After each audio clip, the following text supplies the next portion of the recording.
신약성경 116면 정도에 있습니다. 누가복음 12장 49절부터 56절. 찾으셨으면 주신 말씀을 오늘도 함께 읽겠습니다. 내가 불을 땅에 던지러 왔노니 이 불이 이미 붙었으면 내가 무엇을 원하리요? 나는 받을 세례가 있으니 그것이 이루어지기까지 나의 답답함이 어떠하겠느냐? 내가 세상에 화평을 주려고 온 줄로 아느냐? 내가 너희에게 이르노니 아니라 도리어 분쟁하게 하려 함이로라. 이후부터 한 집에 5사람이 있어 분쟁하되 셋이 둘과 둘이 셋과 하리니 아버지와 아들과 아들이 아버지와 어머니가 딸과 딸이 어머니와 시어머니가 며느리와 며느리가 시어머니와 분쟁하리라 하시니라. 또 무리에게 이르시되 너희가 구름이 서쪽에서 이는 것을 보면 곧 말하기를 소나기가 오리라 하나니 과연 그러하고 남풍이 부는 것을 보면 말하기를 심히 더우리라 하나니 과연 그러하니라. 외식하는 자여 너희가 천지의 기상은 분간할 줄 알면서 어찌 이 시대는 분간하지 못하느냐. 아멘. 56절까지만 보았습니다. 우리가 지난주에 미래를 준비하는 일에 대해서 좀 말씀을 나눴죠. 인간에게는 미래를 준비하는 재능과 지혜가 있는데 그 지혜와 재능을 가지고 우리는 우리의 미래를 무엇으로 준비해야 하는가에 관한 문제였습니다. 소리가 잘 들리나요? 또 조금 볼륨을 조금만 올려주시죠. 지난주 그 말씀 읽고 이제 약간 뛰어넘기는 했습니다만 지금 오늘 읽은 말씀은 이제 그 연장이라고 할 수 있습니다. 그렇게 보이는 이유가 뭐냐면 오늘 본문으로 정한 말씀 끝에서 예수님께서 시대를 분간하는 문제에 대해서 이제 말씀을 하시기 때문에 그렇습니다. 여기서 말씀하시는 시대는 세상의 끝, 말세 혹은 종말을 의미하는 시대입니다. 그리고 이 시대는 또 예수님의 정체, 예수님이 누군가 하는 것과 또 연결이 되는 이제 그런 시대이기도 합니다.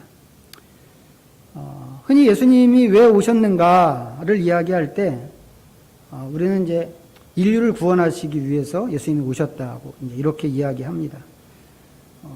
이 말이 맞죠? 이 말이 틀리지 않은데 성경도 이제 그렇게 이야기하고 있기 때문에 그렇습니다. 우리 성경 한번 찾아보죠. 요한복음 3장.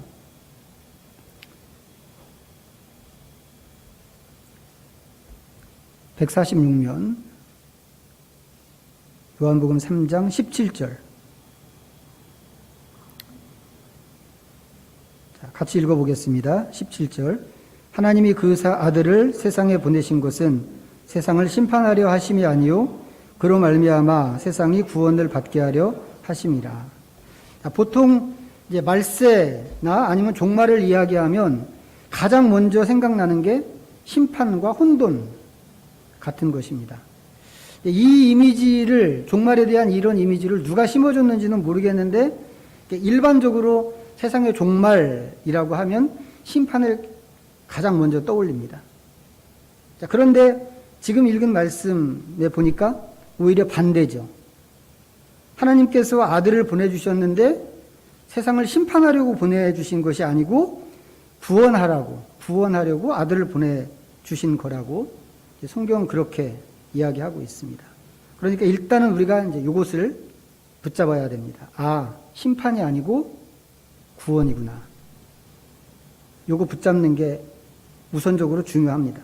자, 그런데 이제 그 다음 구절에 보면 또 이런 게 있습니다. 그 다음 구절 보세요. 18절. 요한복음 3장 18절. 또 읽어보겠습니다. 시작. 그를 믿는 자는 심판을 받지 아니하는 것이요 믿지 아니하는 자는 하나님의 독생자의 이름을 믿지 아니함으로 벌써 심판을 받은 것이니라. 구원이라고 하는 것은 그냥 얻는 게 아니죠. 또 아무나 얻을 수 있는 것도 아닙니다. 물론 이제 구원을 얻는데 우리가 보통 세상에서 이야기하는 조건 같은 것은 필요가 없습니다.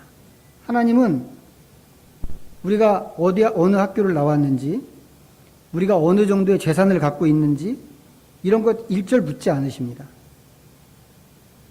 그러니까 빈부귀천 모두에게 구원받을 수 있는 기회는 똑같이 주어집니다. 다만 한 가지, 구원을 얻으려면 하나님의 아들을 믿어야 된다고 하는 거, 요거 하나는 있습니다.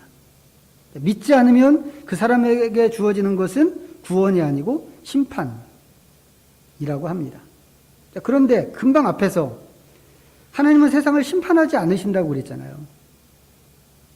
심판하지 않는다고 금방 해놓고는 또 바로 한 걸음도 안 나가서 믿지 않는 사람에게는 심판이 주어진다. 이렇게 이야기하면 이거 거의 사기 아닌가요? 이게 이제 우리가 오해하지 말아야 되는 대목인데, 심판은 안 믿었기 때문에 형벌로 주어지는 것이 아니라고 하는 것입니다. 형벌로 주어지는 것이 아니고 이미 그 사람이 심판 가운데 있는 것입니다. 예수님이 오시기 전에 모든 사람은 이미 심판 속에 있습니다. 예수님이 오신 것은 그 심판 속에 있는 그 사람들을, 우리를 건져내기 위해서 오신 거라고 하는 것입니다. 이게 지금 읽은 말씀의 핵심입니다. 그렇지만 그렇기 때문에 예수님이 오신 것 자체가 우리를 구원과 심판으로 딱 갈라놓는 것도 있습니다. 원래 사람들은 심판 가운데 있었단 말이죠. 심판 속에서 사는 겁니다. 근데 예수님이 오셔서 내가 건져줄게 하고는 건져내셨단 말이죠. 예수님을 믿는 사람은 건짐을 받고 예수님을 안 믿는 사람은 그냥 심판 가운데 있는 것입니다. 예수님이 그것을 위해서 오셨어요. 건지기 위해서 오셨는데 안 믿는 사람이 있다는 것이죠. 그러니까 예수님이 오신 것 자체가 사람을 구원과 심판으로 딱 갈라놓는 그런 역할을 하는 것입니다. 모든 사람은 예수님을 믿음으로 구원을 얻든지 아니면 믿지 않고 그냥 심판에 머물러 있든지를 결정을 해야 됩니다. 그런데 이 구원과 심판이라고 하는 것이 무엇인가? 우리가 알기에는 이게 마지막 때에 일어나는 사건이라고 하는 거죠. 우리는 그렇게 이해하고 있습니다. 구원과 심판. 우리만 그러는 게 아니고 세상에 있는 거의 모든 사람들이 대부분 그렇게 생각을 합니다. 그런데 예수님의 오심이 인류의 구원과 심판에 결정적인 영향을 주는 거란 말이죠. 그렇다면 예수님께서 오신 게 마지막 때라고 이야기할 수 있는 거 아닌가? 이런 생각이 자동으로 든단 말이죠. 이해하셨어요? 따라오고 계시나요? 우리가 생각할 때, 보통 생각할 때 구원과 심판은 마지막 때에 일어나는 일이라고 보통 생각을 하는데, 예수님이 오심으로 인해서 예수님이 오신 것 자체가 우리를 구원과 심판으로 딱 갈라놓는다고 한다면 그럼 예수님이 오신 것이 마지막 때 아니야? 이런 생각을 하게 된단 말이죠. 자동적으로. 실제로 성경의 내용을 정리해 보면 성경도 그렇게 이야기를 하고 있습니다. 예수님이 오신 때부터, 처음에 오신 때부터 시작해서 다시 오시는 때까지 요거를 요 박스를 마지막 때라고 성경은 그렇게 가르치고 있습니다. 보통 말세라고 하면 세상이 다 끝나는 어떤 시점, 그거를 생각하는데 성경이 말하는 말세는 그게 아니고 예수님의 초림부터 재림까지 전체가 말세라고 하는 것입니다. 지난번에 구원에 대해서도 그런 비슷한 개념으로 말씀드렸죠. 우리의 구원이 어떤 한순간에 딱 이루어지는 즉각적인 사건, 그게 다가 아니고 거기서부터 시작해서 완성되는 하나의 과정이라고 말씀드렸는데 말세도 그런 거란 말이죠. 어느 한순간을 말하는 게 아니고 예수님의 구원 사역이 이루어지는 전체, 초림부터 재림까지 긴 과정을 말세라고 하는 것입니다. 이게 성경이 말하는 말세의 개념입니다. 자, 그런데 이렇게 되면 우리한테는 이 말세라고 하는 게 너무 긴 시간이란 말이죠. 우리는 끼케야 한 80년 정도밖에 못 사는 그런 존재인데 말세라고 하면서 벌써 지나간 시간이 2000년이란 말이에요. 예수님 오시고 지금 2000년 됐으니까. 이게 다 말세입니다. 우리는 요만큼 사는데 말세는 요만큼 기니까 우리한테는 이 성경이 말하는 말세가 전혀 실감이 안 나는 겁니다. 이건 우리만 그러는 게 아니고 거의 대부분의 사람들이 그렇게 생각을 할 것입니다.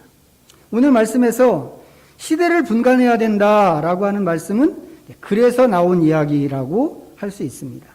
또 그렇기 때문에 오늘 예수님께서 주시는 말씀은 성경 안에 있는 사람들, 지금 예수님한테 이 말씀, 왜 시대를 분간하지 못해? 라고 약간 책망조의 말씀을 들은 이 사람들한테만 해당되는 얘기가 아니고 우리한테도 똑같이 해당되는 말씀이 될 수밖에 없습니다. 물론 모든 예수님의 말씀이 우리한테 주시는 말씀이죠. 나한테 주시는 말씀입니다. 우리 그렇게 받아야 합니다. 하지만 오늘 말씀은 더더욱 그래야 하는 말씀이라고 하는 것 먼저 염두에 뒀으면 좋겠습니다. 자, 본문으로 들어가죠. 49절. 누가복음 12장입니다. 49절. 내가 불을 땅에 던지러 왔노니 이 불이 이미 붙었으면 내가 무엇을 원하리요. 예수님께서 여기 보니까 예수님은 세상에 불을 던지러 오셨습니다. 무슨 뜻일까요? 예수님과 관련된 불이라고 하면 제일 먼저 생각나는 게 세례 요한의 증거입니다. 누가복음 3장 보겠습니다. 누가복음 3장.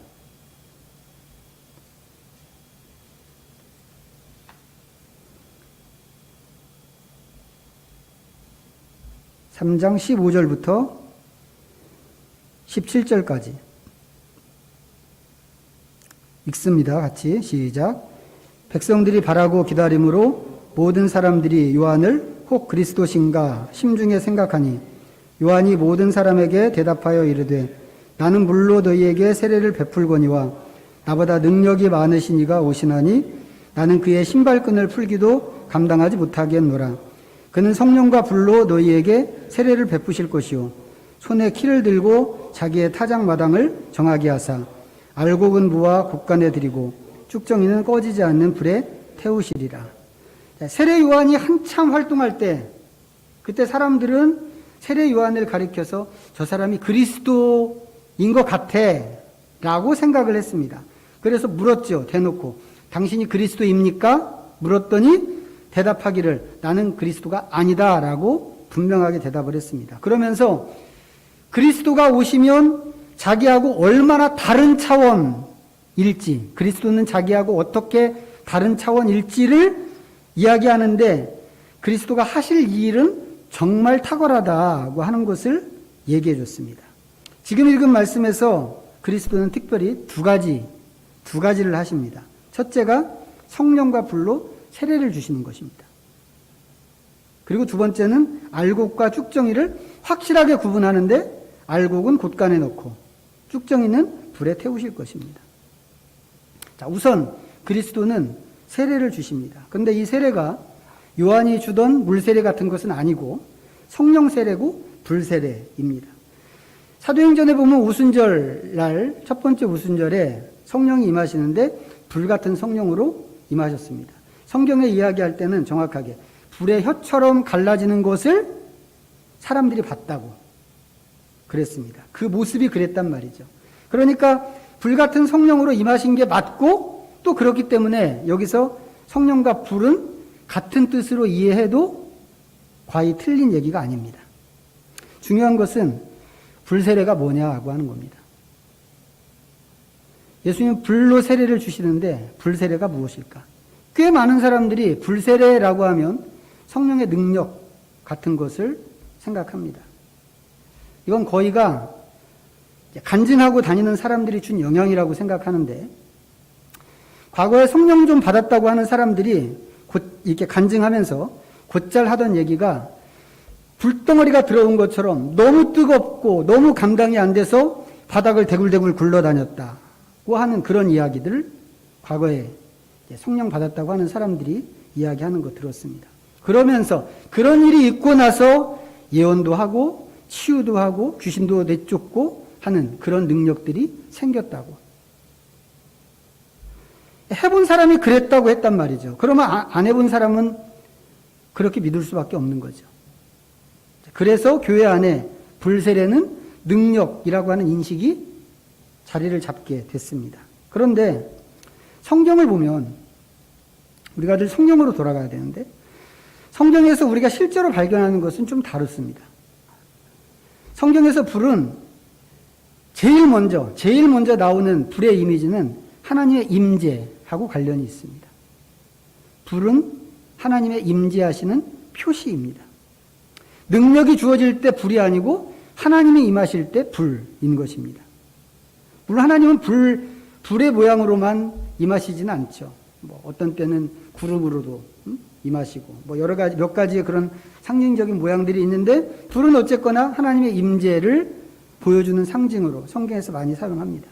그 앞에서 사람들은 견디지 못하는 게 맞고 두려움에 바짝 엎드리는 게 맞습니다. 모세가 보았던 그 타지 않는 가시떨기 나무의 불도 그런 것이죠. 이게 첫 번째입니다. 불이 보여주는 상징적인 의미. 자, 그런가 하면 성경에서 불은 또 더러운 것을 씻어내는 정화의 기능을 갖습니다. 자, 민수기 31장 한번 보시죠.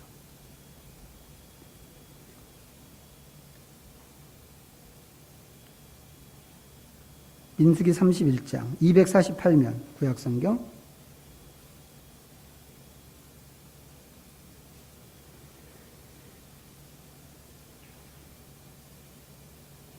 19절부터 24절까지 읽어보겠습니다. 31장 19절부터 24절 시작. 너희는 이래 동안 진영 밖에 주둔하라. 누구든지 살인자나 죽임을 당한 시체를 만진 자는 셋째 날과 일곱째 날에 몸을 깨끗하게 하고 너희의 포로도 깨끗하게 할 것이며 모든 의복과 가죽으로 만든 모든 것과 염소털로 만든 모든 것과 나무로 만든 모든 것을 다 깨끗하게 할지니라. 제사장 엘르아살이 싸움에 나갔던 군인들에게 이르되 이는 여호와께서 모세에게 명령하신 율법이니라. 금, 은, 동, 철과 주석과 납 등의 불에 견딜 만한 모든 물건은 불을 지나게 하라.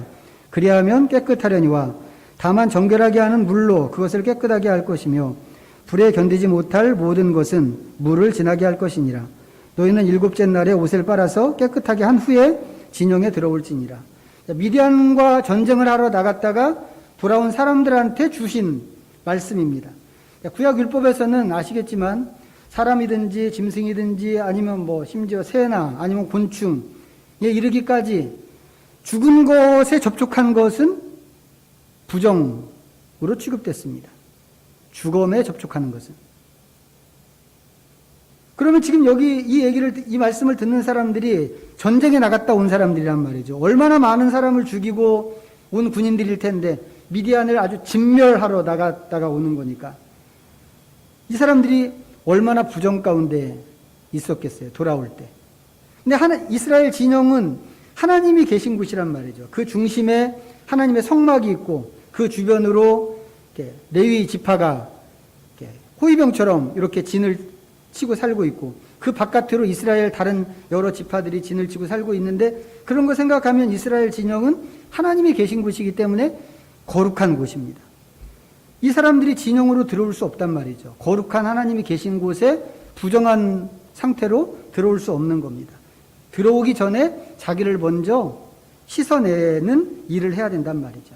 사람만 그러는 게 아니고 그 사람들이 갖고 있던 모든 물건을 깨끗하게 해야 되는데 여기 보니까 불을 지날 수 있는 물건들은 불을 지나게 해서 깨끗해야 하는 것으로 규정을 하시고 있는 겁니다. 이런 걸 볼 때 불은 부정을 씻어서 깨끗하게 하는 기능을 갖는다고 하는 것을 우리가 알 수 있습니다. 그런데 또 이런 것도 있습니다. 다시 누가복음 3장으로 다시 돌아가서 아까 읽었던 17절을 또 다시 한번 보죠. 누가복음 3장 17절 시작. 손에 키를 들고 자기의 타작마당을 정하게 하사 알곡은 모아 곳간에 들이고 쭉정이는 꺼지지 않는 불에 태우시리라. 자, 여기에도 불이 나온단 말이에요. 이 불은 어떤 건가요? 쭉정이를 모아서 꺼지지 않는 불에 태우는 것이죠. 뭐예요? 불에는 심판의 이미지도 있다고 하는 겁니다. 이건 심판이잖아요. 근데 이게 세례 요한이 말하는 그리스도의 사역이라는 것이죠. 자, 다시 오늘 본문인 누가복음 12장으로 돌아가서 생각하면 예수님께서 불을 땅에 던지러 오셨습니다. 지금까지 우리가 검토해 온 것으로 하면 이 불은, 여기서 말하는 불은 최소한 세 가지 의미를 갖는 겁니다. 첫째, 하나님의 임재를 보여주는 불. 두 번째는 더러운 것을 씻어서 정화하는 불. 세 번째는 심판하는 불. 이렇게 세 가지 의미를 갖는 불입니다. 하나님께서는 심판하지 않으신다고 요한복음에서 분명히 말씀을 하셨지만 앞서 또 말씀드린 것처럼 예수님의 오심 자체가 우리를 구원과 심판으로 갈라놓는 역할을 한단 말이죠. 그러니까 예수님께서 던지시는 불이 심판하는 불의 의미를 갖는 것도 분명히 있는 것입니다. 자, 그런데 오늘 본문으로 돌아가서 50절을 보겠습니다. 50절. 나는 받을 세례가 있으니 그것이 이루어지기까지 나의 답답함이 어떠하겠느냐. 예수님께서는 이미 세례를 받으셨잖아요. 지금 이 말씀 하시는 것을 기준으로 하면 이전에 이미 세례를 받으셨습니다. 누구한테요? 세례 요한한테. 세례라고 하는 것은 기본적으로 죄사함의 표시입니다. 그래서 우리도 교리를 가르칠 때 세례를 받음으로 죄를 용서받는 게 아니라 예수 그리스도의 이름으로 보혈의 능력으로 죄를 용서받는데 세례는 죄를 용서받았다고 하는 표시로 세례를 받는 거란 말이죠. 세례 요한의 세례도 성경의 그런 의미에서 분명히 죄사함의 세례라고 이렇게 표현을 했습니다. 그런데 예수님께서는 죄가 없으신 분입니다. 예수님은 죄가 없기 때문에 세례를 받을 필요가 없습니다. 더더욱이 예수님이 세례를 받자고 오셨을 때 세례 요한이 내가 주님께 세례를 받아야 옳지 어떻게 주님이 나한테 세례를 받을 수 있습니까? 라고 하면서 극구 말렸습니다. 그런데도 불구하고 예수님께서 굳이 세례 요한에게 세례를 받으셨습니다. 이건 이미 지나간 이야기란 말이죠. 예수님이 사역을 시작하기 전에 있었던 지나간 이야기입니다. 그런데 여기서 지금 한참 사역을 하고 계시는 중인데 여기서 당신이 받을 세례가 있다고 이렇게 말씀을 하시는 겁니다. 이건 무슨 세례일까요? 이 세례는 예수님의 죽음을 의미하는 세례입니다. 자, 로마서 6장 보겠습니다.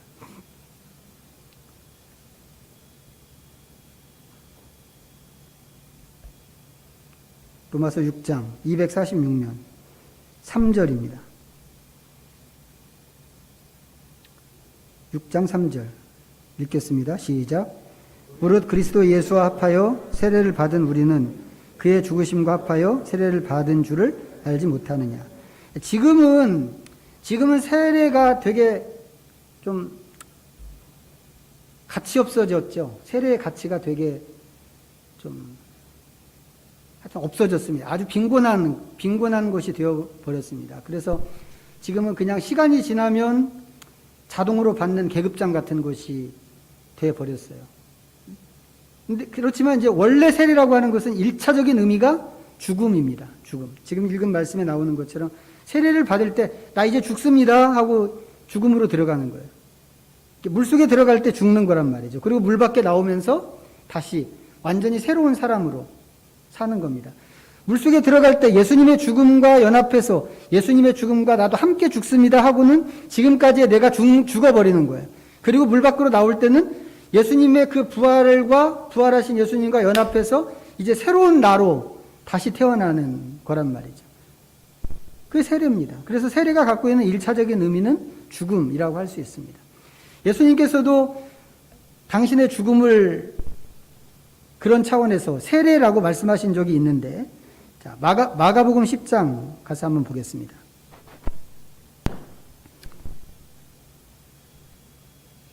마가복음 10장 38절 72페이지. 자, 읽겠습니다. 시작. 예수께서 이르시되 너희는 너희가 구하는 것을 알지 못하는도다. 내가 마시는 잔을 너희가 마실 수 있으며 내가 받는 세례를 너희가 받을 수 있느냐. 야고보와 요한한테 하시는 말씀이죠.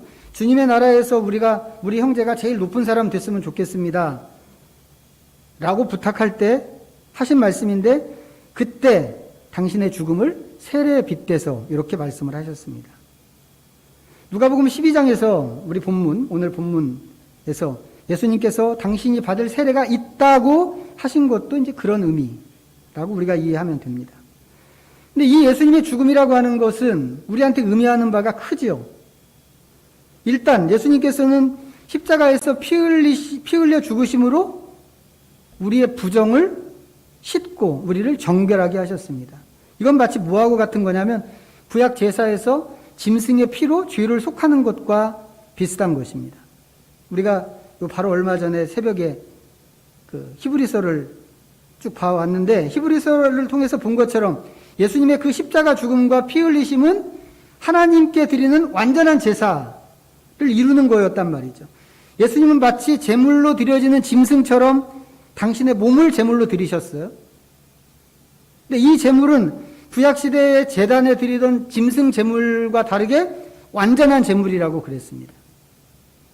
구약시대 때 드리던 제물은 불완전했기 때문에 매번 드려야 됐는데 예수님은 완전한 제물로서 자기를 드려서 완전한 제사를 한 번에 이루신 겁니다. 그리고 그런 의미 때문에 세례 요한이 예수님 처음 만났을 때 예수님이 세례 받으러 이렇게 오실 때 사람들에게 알려준 게 있잖아요.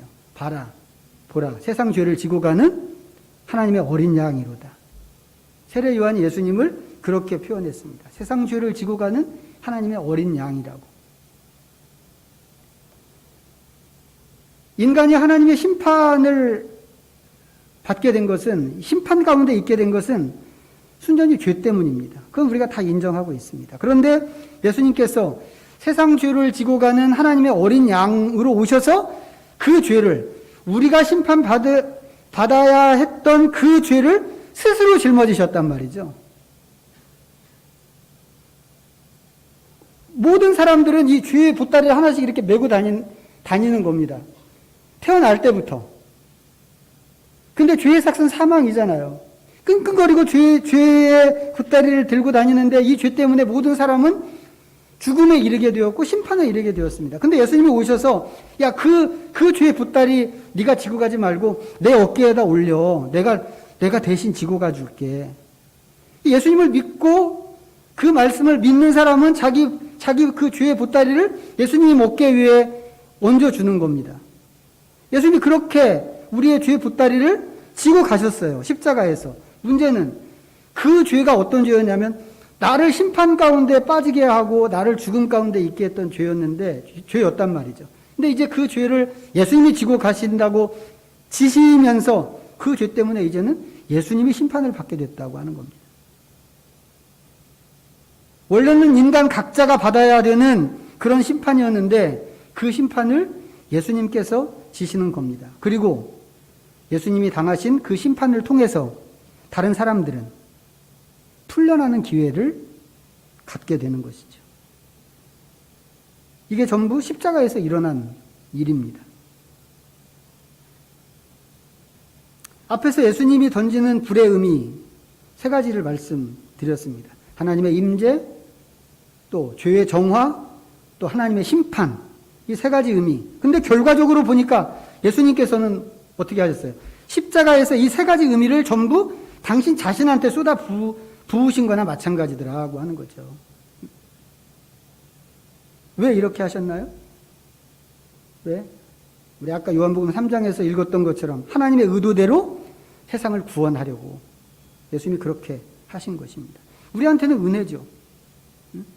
예수님의 이런 행위가 아니었으면 우리가 그 심판을 고스란히 받아야 하는 거기 때문에 예수님의 행위가 우리한테는 너무 큰 은혜고 너무 다행스러운 일입니다.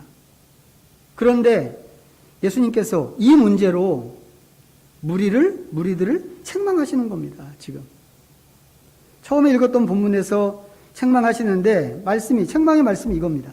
너희가 천지의 기상은 분간할 줄 알면서 어찌 이 시대는 분간하지 못하느냐. 천지의 기상이라는 게 뭐였나요? 소나기가 올지 비가 올지 날이 더울지를 아는 것입니다. 본문 보시겠어요? 누가복음 12장으로 다시 돌아가셔서 54절과 55절 다시 한번 읽어보겠습니다. 시작. 또 무리에게 이르시되 너희가 구름이 서쪽에서 이는 것을 보면 곧 말하기를 소나기가 오리라 하나니 과연 그러하고 남풍이 부는 것을 보면 말하기를 심히 더우리라 하나니 과연 그러하니라. 자, 여러분 머릿속에 이스라엘 지도 한번 쫙 펴보세요. 머릿속에. 이스라엘은 지중해를 끼고 있는, 지중해 끄트머리에 붙어 있는 조그만 땅입니다. 조그만 나라. 그렇죠? 서쪽에는 지중해가 있고 동쪽과 남쪽에는 사막 내지는 광야입니다. 이스라엘 자체가 절반 이상이 아무것도 없는 광야라고 그랬습니다. 이번에 이제 지난주에 우리나라 비가 엄청 내렸잖아요. 돌려가면서. 근데 그 비가 어디서부터 온 비인가 봤더니 동남아, 저쪽 베트남, 그 동남아에서 올라온 습기가 티벳 그 고기압의 그 변두리를 타고 이렇게 해서 여기까지 온 거라고 그러더라고요. 그리고는 또 지난번에 태풍 한 번 지나간 적이 있었잖아요. 그 태풍의 영향으로 태평양에서 따라온 이 더운 따뜻한 그 습한 공기, 이것들이 영향을 준 거라고 그랬습니다.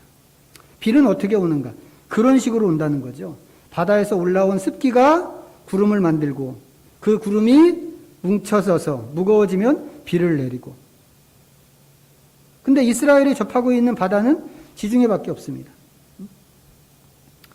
지중해에서 습한 공기가 올라와서 이스라엘 땅에 비를 뿌리는 것입니다. 당연히 이스라엘 쪽에서 보면 어때요? 서쪽에서 구름이 올라오는 거죠. 서쪽에 지중해가 있으니까. 그러면 소나기가 온다. 이거 너무 당연한 얘기입니다. 남쪽이나 동쪽은 뜨거운 사막과 광야라고 그랬습니다. 그쪽에서 바람이 분다면 그 바람은 뜨거운 바람일 수밖에 없죠. 요나서에 나오는 뜨거운 동풍을 하나님께서 불게 하셔서 뭐를 말리셨어요? 뽕나무였나요? 콩나무였나요? 그 바람이 뜨거운 바람일 수밖에 없고 뜨거운 바람이 불면 날이 더운 것은 당연하다고 하는 얘기입니다. 이런 거 어떻게 알았을까요? 사람들이? 너네들이 그거 다 아는데 라고 이렇게 말씀하셨는데 이 사람들이 그거 어떻게 알았을까요? 경험으로 아는 거죠. 경험으로. 우리도 그렇잖아요. 우리는 이스라엘처럼 그렇게 극단적인 기후에서 살지는 않지만 하늘을 보고 구름이 어떻게 하늘을 덮고 있는가 이런 상태를 보고 이 피부에 와 닿는 바람의 그 감촉, 습기를 머금은 그 바람의 감촉 이런 것만 갖고도 비가 오려고 하는지 아니면 얼마나 날이 뜨거울지 이런 것들을 예상한단 말이죠. 물론 지금은 기상청에서 일기예보를 꽤 정확하게 이렇게 미리 예보를 해주기 때문에 그럴 필요가 없지만 옛날에는 전부 그런 식으로 예측하면서 살았습니다.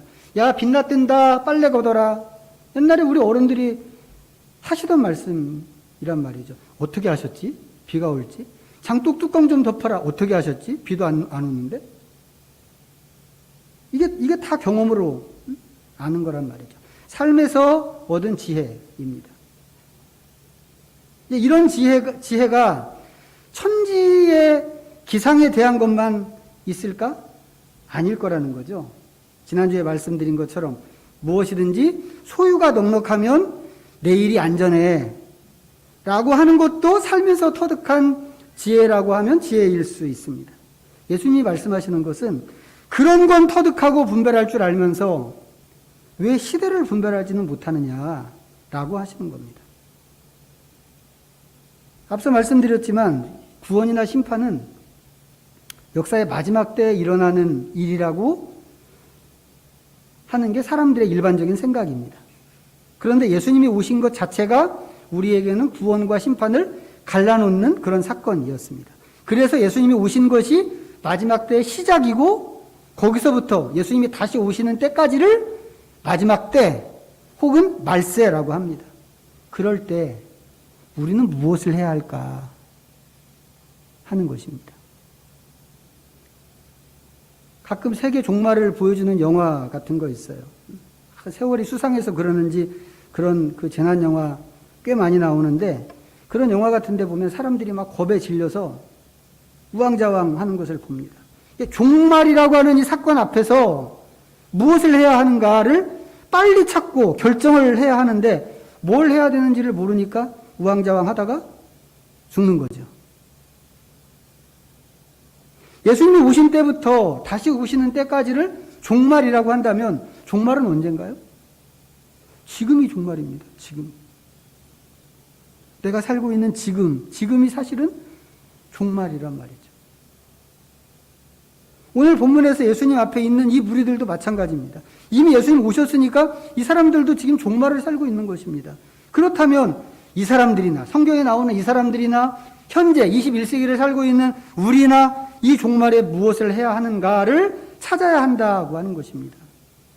누구는 구원을 받고 누구는 심판 상태에 그냥 있을 것인데 그런 상황에서 우리는 무엇을 할 것인가? 무엇을 해야 하는가?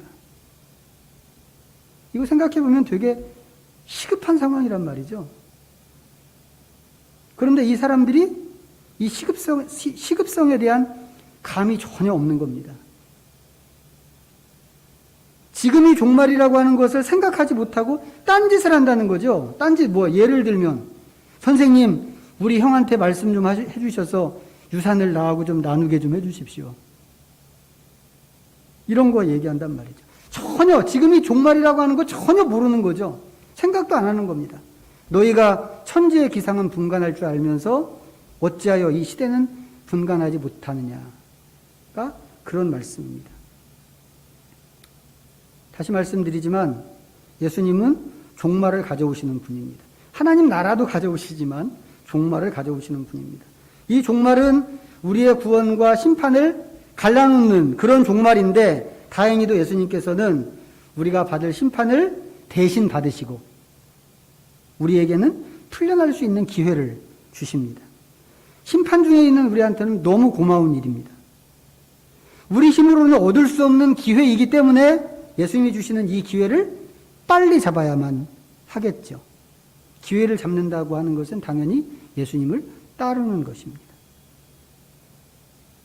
그런데 사람들한테 이 긴장감이 없다고 하는 것이죠. 그러다 보니까 예수님에 대해서도 반응을 안 보입니다. 왜 그럴까요?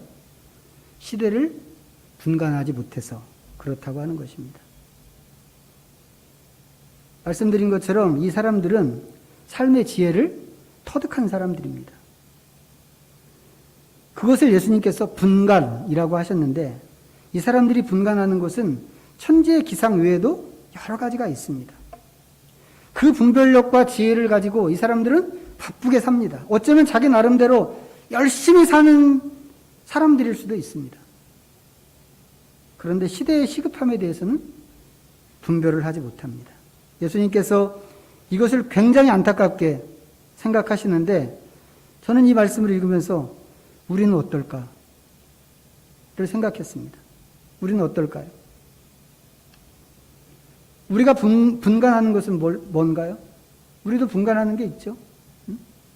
분간하는 게 많습니다. 우리도 천지의 기상에 대해서는 어느 정도의 분별력이 있습니다. 오늘 비가 올지 눈이 올지 그냥 눈으로 볼 때는 똑같은 구름인데 구름만 보고도 우리는 비가 올까 눈이 올려나 이런 얘기 한단 말이에요. 우리 이런 정도의 분별력은 있단 말이죠. 세상을 어떻게 요령 있게 살아야 되는가 또 어느 정도는 알고 있습니다. 미래를 위해서 무엇을 준비해야 하는가, 우리 가족들을 위해서는 무엇을 해야 하는가, 직장 생활은 어떻게 해야 되는가, 이런 것들에 대해서 어느 정도는 생각이 있습니다. 그런데 시대에 대해서는 어떨까 하는 겁니다. 사실 영화에 나오는 그 종말적인 상황 앞에 선다고 하면 우리가 중요하다고 생각하는 것 중에서 상당 부분은 중요하지 않은 것일 경우가 많습니다. 또 꼭 필요하다고 생각하는 것 중에서 상당 부분은 필요하지 않은 것일 수도 있습니다. 종말 앞에 서 보면 진짜 종말 앞에 선다고 하면 그때는 뭐가 제일 중요할까? 저는 그때는 예수님 붙잡은 손이 제일 중요하겠다고 생각이 들었습니다. 어쩌면 오늘 예수님께서 요청하시는 것은 그런 거라고 생각을 합니다. 예수님이 가져오신 종말이 너무 길기 때문에, 초림부터 재림까지니까 이게 너무 길기 때문에 우리가 자주 종말을 살고 있다고 하는 생각을 잊어버리고 있지만, 이제나 저제나 진짜 중요한 것은 예수님이다 라고 하는 생각이 우리의 의식을 항상 지배할 수 있으면 좋겠습니다. 그래서 정말 이 시대를, 종말을 살고 있는 이 시대를 정말 하나님 앞에서 살아가는 그런 믿음의 사람들이 다 되어야만 할 것입니다. 기도하겠습니다. 잠시 말씀 좀 생각하면서 하나님 앞에 묵상으로 나가겠습니다.